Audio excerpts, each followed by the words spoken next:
Welcome to part 2 of Integrity Matters by Turnitin. We're continuing the conversation with Paul from Taylor's College. And as I said before, you'll never catch all the students. So some of the students are clever enough. They know they're a credit average student, so they buy a credit average essay and they submit that and they can get past us. But we do catch some of the students. The exams are the other big issue with academic integrity, online exams. And our invigilation software gives us some comfort. I can see the whole computer screen, so we know if the student is opening up something inappropriate, and we can see what they're doing on their computer screen. We can see that they're paying attention to the computer screen, but it's not a perfect system. So in a face-to-face exam, teachers walking up and down the corridors, I'm a student with a sleeve. I've got a piece of paper up my sleeve. I pull it out. I read the answer, put it away. Sometimes we catch them, sometimes they don't. In an exam invigilated with some online software, I've got an iPhone here, okay, and I'm sitting here underneath texting a message and to my friend going, and by the way, I've taken a photo of the computer screen. I'm texting a message, what's the answer to this? And then I receive the message back and I go and I type my answer in. So nothing's flawless, you know. Academic integrity is a battle, you know. We come up with better tools to stop student cheating, and students come up with better strategies to subvert these tools. So it's just a battle, and I think ultimately the best way to stop cheating is to get the students to believe altruistically that it's in their best interests to be good citizens, you know, to have personal integrity. And I liked what I learnt at the Academic Integrity Conference I attended earlier this year, and I'm trying to figure out how to embed it in some of our instruction. If you cheat in exams at school or university, you are likely to cheat in life. You are likely to cheat on your husband or wife. You're likely to cheat at work, in your career, and likely you'll get caught, right? So, you know, if I can get messages out like that to our students, and our students do some academic integrity modules as part of their orientation package, and they're required to complete these packages before our first set of exams. Hopefully we can teach them what it means to us to be a person with integrity. And as well as doing these modules, which all students do, we cover an academic integrity task in each of our subjects. So as a student, within 5 or 6 weeks of starting with us, you've done the modules that all students do, and our students typically do 5 subjects. So you do an academic integrity activity in each of your 5 subjects. It might be a paraphrasing activity with a Turnitin report. It might be something else. So by the time they get to their first set of exams, they should have had 5 or 6 opportunities to practice academic integrity as a learning experience. Okay.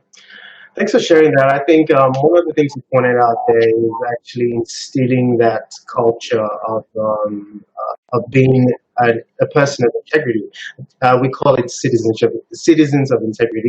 And another thing you also mentioned is the use of, and I think this you basically responded to my next question, which is around what strategies can we or would you be able to share that have been used to ensure that instructional materials or online activities provide students with no opportunity or no allowance to actually cheat?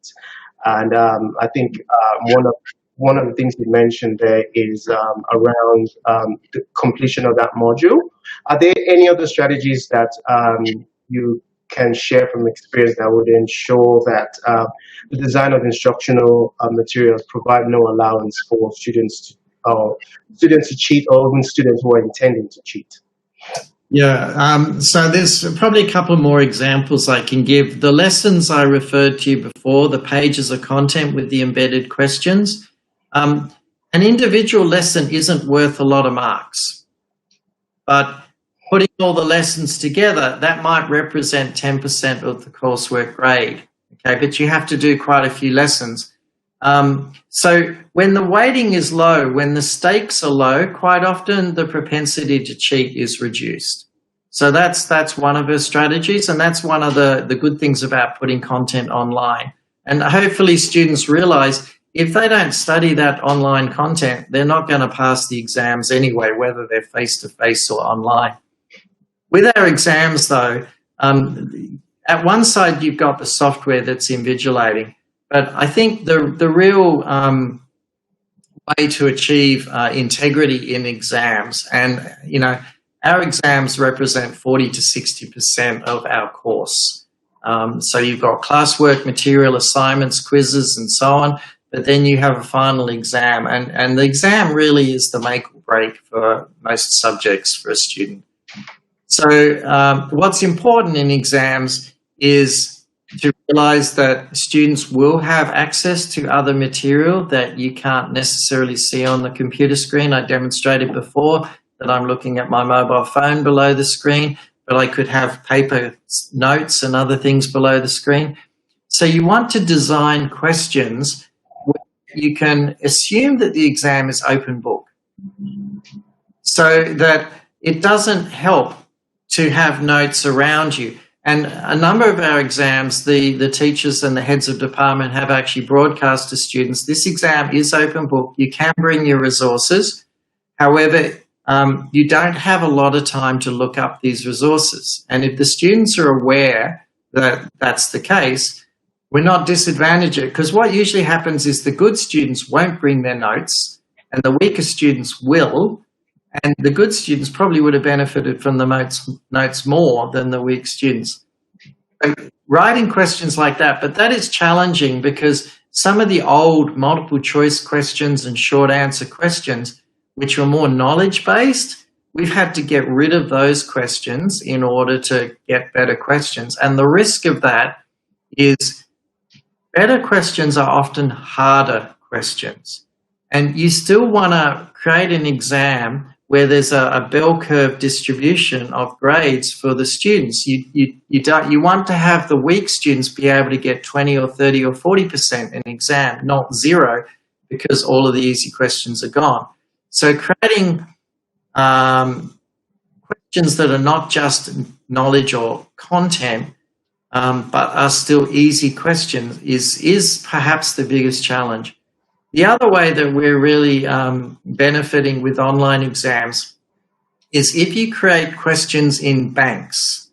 So you have folders, different folders with different questions. So in my subject on astronomy, we can have the solar system astronomy, and then we can have measuring distances to stars, and we can have another topic. And so in each bank, I could have 20 questions on that area. And what we do is we randomly choose 2 or 3 or 4 questions from that bank to go into the exam, and randomly from the next bank, and randomly from the next bank. So you end up with 20 multiple choice questions, 2 questions from each of 10 banks. And so you and I might get 2 completely different questions. 10 students sitting side by side, 8 of those 10 students might all get different questions. And that doesn't just apply to multiple choice questions, it also applies to short answers and long answers. And we're starting to experiment with essay questions that might be 10 marks out of 50 or 60 in an exam, that you have 2 different essay questions.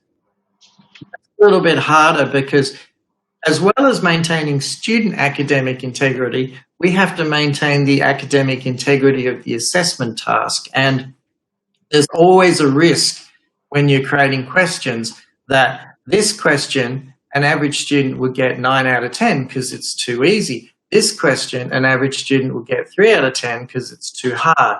So a lot of effort has got to go in to get an average student to get, say, 6 or 7 out of 10. So that, and then there's enough scope in the nature of the question and the marking scheme to create a spreader grade, say between 4 and 10 out of 10. So that's a challenge. Multiple choice and 1 mark questions, short answer, that's not such a problem. But when it becomes the longer 5 and 10 mark questions, more work needs to be done into that. And we're doing the analytics of those. We've already done some, and we're continuing to refine that process. Perfect. Just in a nutshell there, some strategies you shared include randomization of questions to provide variety of questions. You're looking at lower stakes assessment, and most importantly, the process, adopting the iterative process of learning design, which is keep doing it, checking your learning analytics, and informing how you improve things. These are really good strategies, which I hope a lot of people would hear and actually adopt, because that's one of the few things that you could apply to actually improve or prevent students from cheating in the online space. Earlier, you did mention the use of proctoring services to support invigilation of students during exams. So I'm wondering if you've come across any form of statistics that shows the effectiveness of this invigilation software in assessment delivery. That's a very interesting question, and I'm glad you posted that question to me a few days before this interview, because I went hunting for it and I consulted with a few of my colleagues to see, but I don't think there's a lot out there. I did come across one document, again by the International Centre for Academic Integrity, where they interviewed students, and the belief of students is that cheating will go up with online learning and online exams. And so it's super important that we do our best to ensure the integrity of these exams with some of the strategies that I've already measured. But I don't really have any sort of data about the effectiveness of these tools. If you're only going to rely on the invigilation software without doing the other strategies of variation of questions in exams and using bank questions and so on, your exam is at risk of significant cheating. Indeed, we actually caught one student cheating. They must have taken a photo and posted it and got a reply back, because the question they answered, there were 2 side-by-side questions. They had question A, but in the exam they answered question B, which we found quite amusing. Obviously, a friend had sent them the answer and they just typed it in, and they were not clever enough to even read and go, oh, it's a different question.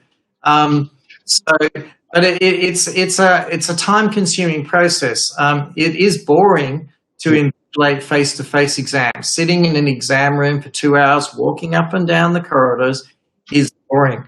What we now have to do with the invigilation software is wait for the videos to be uploaded, and the software is clever enough to identify if my eyes are if I'm always looking at my phone, the software will ping it, and a teacher knows to go and look at that. So that's a good thing, right? But I can be clever and look here at my computer. You can't really see, and unless you're really paying attention to my eyes moving up and down, and maybe that's just because I'm pretending I'm touch typing, you've got to be pretty cluey to pick that up. Yeah. So our teachers have been really good, but it's, and a teacher is responsible for 25 students for a 1-hour exam or a 2-hour exam. We're not going to ask them to watch 25 students times 2 hours, 50 hours of video. That's insane requirement to do. So what we suggest to teachers is, okay, it's a 2-hour exam, step through it, click, click, click, click, click, click, click, and randomly see what's going on, right? Randomly. So we're looking for, does it look like the eye movement's continually going back? The software will tell if there's other sounds in the room. So maybe there's a brother or a cousin sitting next to me and we can hear that sound. Oh, then we can go back and see it. So, we've got those tools to look at, but it is quite time consuming to check 25 videos for your students. And I'm really grateful that our teachers are willing to do this. But it is very powerful. But I think ultimately that is less important than the quality of the exams. If we can have high quality exams with randomized questions in the paper for both short, multiple choice, short answer questions, plus also essay questions, then I think we're winning. And online provides some really interesting environments that weren't available for paper. So I would like to see the question, maybe an environmental question in an environmental subject or a politics subject, which the question actually said, go to the internet and find a research article about global warming. Bring that research article into your assignment, because our assignments, the exams allow students to copy and paste files into the report, so they could do that and bring that in and then write an essay based on that document. And that, you know, you got 200 students doing an exam. Some of them might randomly find the same article, but I could imagine that you'd have 100 different articles, so you'd have 100 different essays. The question is the same, but the data and the essay to go with it would be quite different. And I'm quite excited by prospects like that if we have that happen. Okay. Thanks for sharing that. I think that actually begs another question that's coming to my head at the moment. It's, we're looking at, let's piggyback on your last example of getting students to perform exploratory tasks prior to doing their essays. And with that, there is a school of thought that looks into the need for more formative assessments as opposed to summative assessments. And we know that there are challenges with both of them. So what would you say are the known challenges in the design of formative and summative assessments? That's an interesting question. Our curriculum in our high schools in Australia, where I teach, actually specifies a limitation to the amount of formative assessments that we can give students. That comes from a place of not wanting to over-assess the students and not wanting to create too much stress students. And we try and apply that, even though ours is not a high school program, it's a preparation college for the University of Sydney. We still want to try and honour some of those ideals of not over-assessing the students in a formative way. So I think a lot of the conversation that we've already had probably covers the formative assessment. So we're collecting assignments using Turnitin.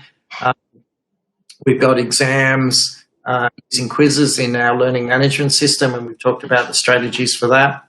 I've talked about the lessons, which has pages and questions embedded between. All of those things are formative, but a lot of those tools can also be used summatively as well. So, and there's a view in education practice that you shouldn't assess something in a formative way until the student has practiced it in a summative way. So if you want the student to do an online exam, they should practice it, which we do. If you want the students to submit high quality essays and assignments, then either they do a practice essay and they get feedback from their teacher, or they submit a draft and they get feedback before the final is submitted. So we use both of those strategies. So there's a mixture of summative and formative in those strategies. But many of our subjects on our learning management system would have a lot of summative material. So the lessons could be used summatively. We have a number of other quizzes to assist learning that would be on the learning management system. And there would be classroom practices that are always summative, you know, show of hands voting, you know. And, you know, one of the interesting things that we discovered with teaching through Zoom is that when you're in a face-to-face classroom and you ask students to respond, there's always the confident ones who put up their answers going, "Sir, I know the answer," or "Sir, I've got a question." But the shy ones, the quiet ones, they don't necessarily speak up. But when you've got a Zoom room and you've got chat, students are much more comfortable posting a question in chat. And I'm thinking, wow, when we do finally return to face, I think that's something that I want to keep going.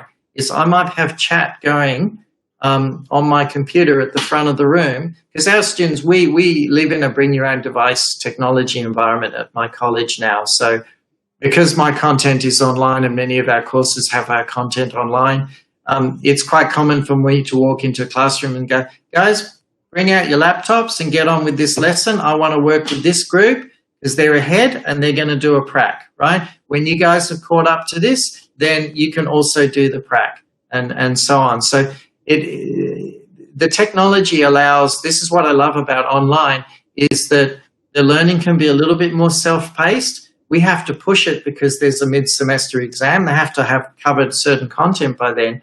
But the good students can go ahead, right? And then if they go too far ahead, we can give them challenge material and so on. So there's great opportunity in that place for the summative material, because we're preparing these students for the University of Sydney, right?